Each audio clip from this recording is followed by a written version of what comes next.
ദൈവത്തെ ആരാധിക്കാൻ നീ വ്യവസ്ഥ വെക്കരുത്. ഒരു വ്യവസ്ഥയും കൂടാതെ ആ ദൈവം നിന്നെ സ്നേഹിച്ചത് അല്ലേ? ഹല്ലേലൂയ. ദൈവം നമ്മെ സ്നേഹിക്കുന്നതിന് മുമ്പ്, ദൈവം നമ്മെ തിരഞ്ഞെടുക്കുന്നതിന് മുമ്പ് നമ്മൾ ആരായിരുന്നു?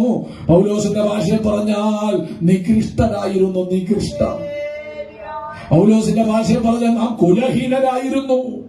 പൗലോസിന്റെ ഭാഷയിൽ പറഞ്ഞാൽ ആമേൻ നാം ഏതുമില്ലാത്തവരായിരുന്നു. ആമേൻ മനസ്സിലാകുന്നുണ്ടോ?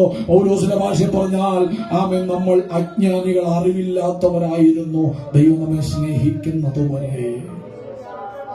വെളിവും വെള്ളിയാഴ്ചയും ഇല്ലാത്ത നമ്മെ ദൈവം സ്നേഹിച്ച്, ദൈവത്തിന്റെ പരിജ്ഞാനം നമ്മുടെ അകത്ത്, പരിജ്ഞാനത്തിന്റെ വാസന വെളിപ്പെടേണ്ടതിന് ദൈവത്തിന്റെ പരിജ്ഞാനം നമ്മുടെ അകത്ത് തന്ന്, ദൈവിക ജ്ഞാനം പകർന്ന് ദൈവത്തെ സേവിക്കാനും നന്മയും തിന്മയും തിരിച്ചറിയാൻ ആമേ സ്തോത്രം ദൈവം നിന്റെ ജീവിതത്തിൽ ഇടയാക്കി.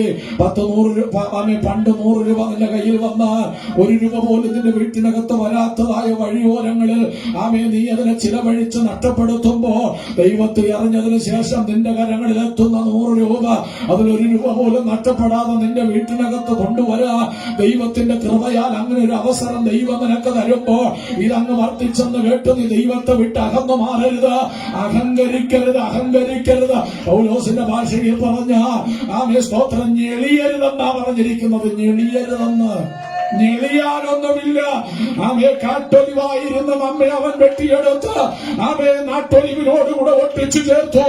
ആമേ സ്തോത്രം. അതുകൊണ്ട് ഇന്ന് പകൽക്കാല ഞെളിയുവാൻ എനിക്കും നിനക്കും അനുവാദമില്ല. ഞെളിയുവാൻ എനിക്കും നിനക്കും അവകാശമില്ല.